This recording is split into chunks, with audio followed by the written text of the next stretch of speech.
obviously Jack Jones didn't have his best game against two very good receivers. Any thought to going with a random Ethan at cornerback on Sunday, or is Jack definitely your every down player Sunday? Opposite result.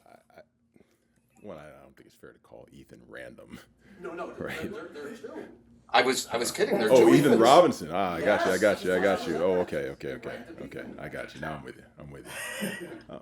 No, I mean Jack certainly had better games, but I ain't give it up on the kid. I expect that kid, some of those opportunities that present themselves, I expect him to make those plays, and he does too. There was nobody more disappointed in his play in that particular game than himself. And because of the competitor he is, I know he'll respond and have a good one this week. And with Robinson, just what you all saw, obviously a spot open with Isaiah. What there do you see that can be developed with him? Yeah, Ethan showed some promise, particularly in the preseason. You could see he was starting to figure it out. The more repetitions he got, actually made the play on the interception, I think it was against Detroit. Right, it was a heck of a play. And he's a very smart kid. So he actually went into that game as our fourth safety as well. And that's where a lot of his value is, just the fact that he can play multiple spots for us. When you lose an Isaiah Johnson and Minka, both of those guys are corner/safety, so it's almost like being -3 players. So Ethan was able to come in and fill that to a certain extent. At this stage, how do you view the franchise's last two first-round picks, KG and Chop, as far as their prospects for the future? I think they're very good building blocks, right? Those guys are still very young as players. I still believe I know, and this is not a belief, I know their best football is in front of them. And like I said, I think if Chop was playing the amount of reps he's playing now at the beginning of the season, his stats would be much better. So as we go into year 3, kind of cementing him as the starter at that spot, I only see his production rising, right? And I think you're going to get exactly what you expect, particularly out of a first-round pick. Kenneth Grant, really kind of the same journey, right? Kind of struggled early, put a lot of pressure on himself, but you see his growth and maturation. He's starting to get some production now in the field. So it's cool to see kind of him and Chop get that sack there in the second quarter, I believe it was. But both of those guys, I think, are foundational pieces for what we're trying to build here on defense.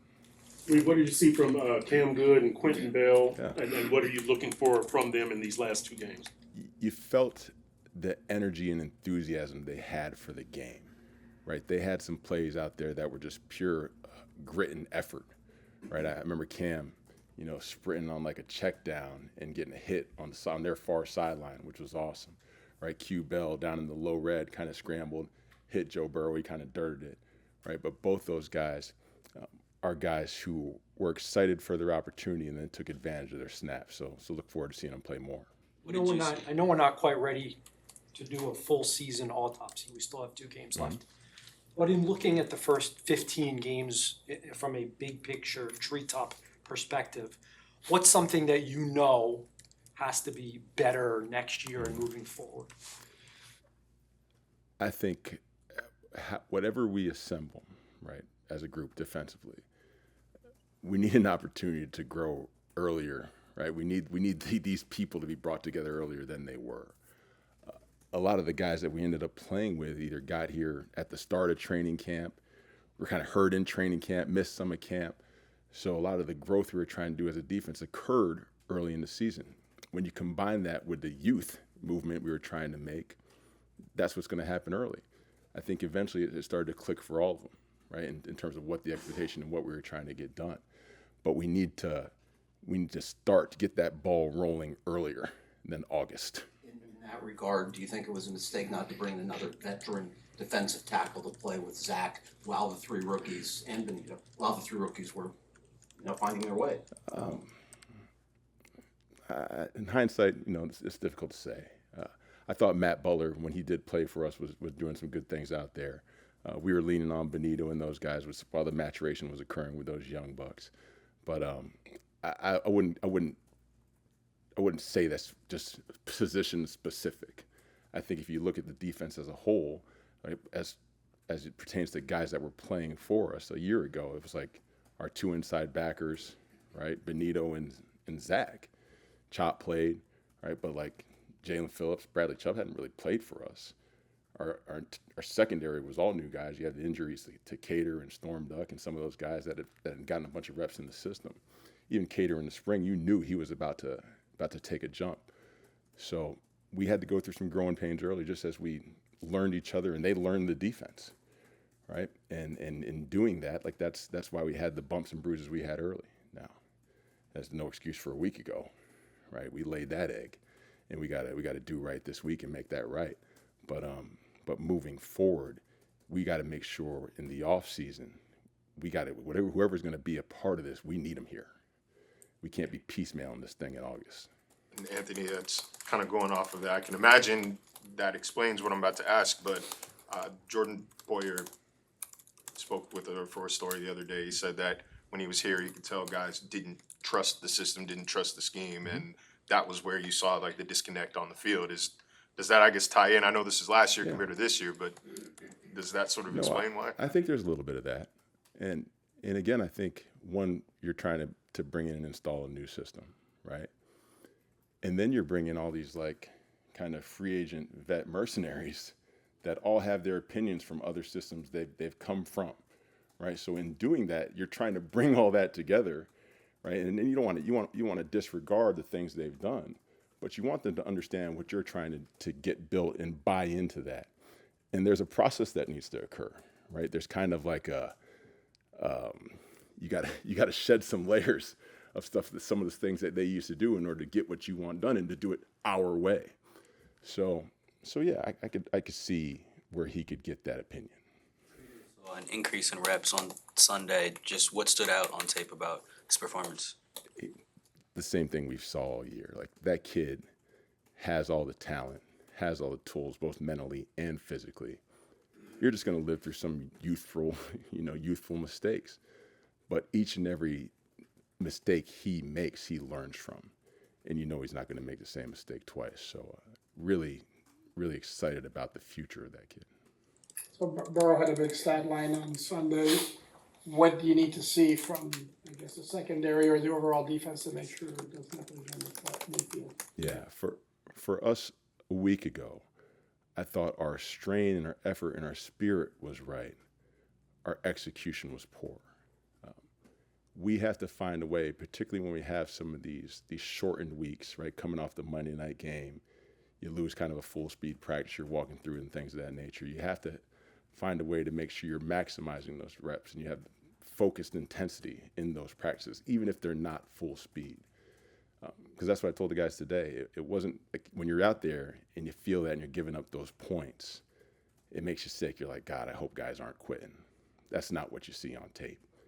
What we were victim of was a lack of execution. And it doesn't matter what level you play football on. When that happens, you're going to give up points. I blame myself for that.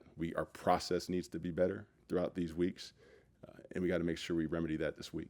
Kind of a similar question. You faced two elite receivers last week. Two more, obviously Mike Evans and Ibuka is obviously growing into his own. Just what sort of effort will you have to see from specifically some of the younger guys that'll be in there, Trader and Marshall that also received some increased snaps? Yeah. You just don't want any of those guys to play timid, right? We respect all the guys that we line across from. They're obviously accomplished receivers. But each and every one of those guys we have on the field belong there.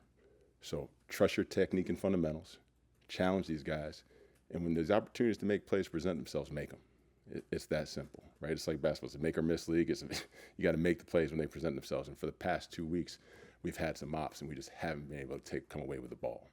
But great players can often change the way you call defense or offense. I'm curious, when you're putting together run fits for a game plan, how does Jordan Brooks influence or change maybe the way you would do it compared to if you didn't have a Jordan Brooks? Oh, man. You're always trying to build defense around your best players, right? And Jordan's one of those guys, and I can really say about both our linebackers, like you're trying to funnel the ball to them as much as you can. I love all our DBs, and I think they've tackled well for a bulk of the season, but you never want them tackling, right? You're always trying to prevent the ball from getting to them if you can. So when you have a guy like Jordan Brooks, T-Dot, Willie Gay, I love all our inside backers. When they're out there, you're trying to make sure you funnel the ball to them, because most of the time when it gets there, it's going to be a staple tackle and we're going to get them on the ground. We have a question about Jordan Phillips. I noticed especially first possession of the game, he usually sprints out onto the field, and he's the first one out there. And I don't want to read too much into that, but does it make a statement about his enthusiasm, love of the game, work ethic? Like, what can I derive from that? Yeah, I mean, that's that kid. He's like that in everything he does. He's one of those guys you don't have to worry about his focus in the walkthrough because he's usually tossing around a coach or a fellow teammate, whatever. You know, you have one guy's going 10% speed or whatever. He's always going 95. So he's one of those guys you got to be careful when you're around him. But he truly does have a tremendous amount of just love and passion for the game. You talk about guys who don't take their opportunities for granted. He is one of them. If he's in this building more than anybody, I mean, Monday, he missed a few tackles in the game. All right, he was sick about it. He's in here Monday. He's trying to get with Clark and do some tackling drills on bags and stuff. And Clark's like, hey, man, like, take care of your body.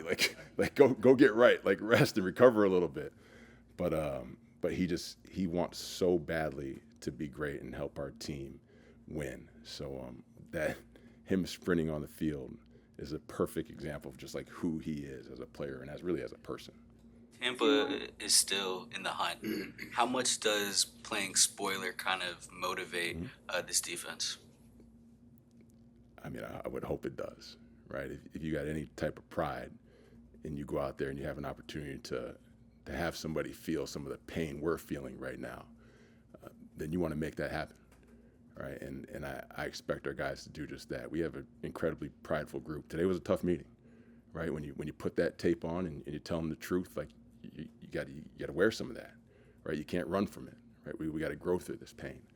So I expect our guys to respond and put their best foot forward, and we're going to do everything we can to try to go out there and earn a win on Sunday. I'm not going to ask you whether you think Jordan Brooks should have been a Pro Bowler. I think I can probably realize it. So instead, I'll ask you, what is the sale pitch for why Jordan Brooks should have been a Pro Bowler instead of a first alternate? The sales pitch. Just put on the tape, right? I respect, I don't know who the guys were that in front of him. You guys know who the ones? Quan Smith and Aziz. Yeah. Okay. I'll show you. Well, two good players. Right? Don't want to take anything away from them, but I think it'd be hard-pressed for anybody to put Jordan's tape against either of those guys and say that he's an alternate to either of them. I mean, that kid's been flying around all year. He's the NFL's leading tackler. Houston has a heck of a defense, right? And they have a heck of a year. I'm pretty sure we're ranked higher than Baltimore. So, God bless you, Ro. I love you. But I ain't there no more. Jordan's better.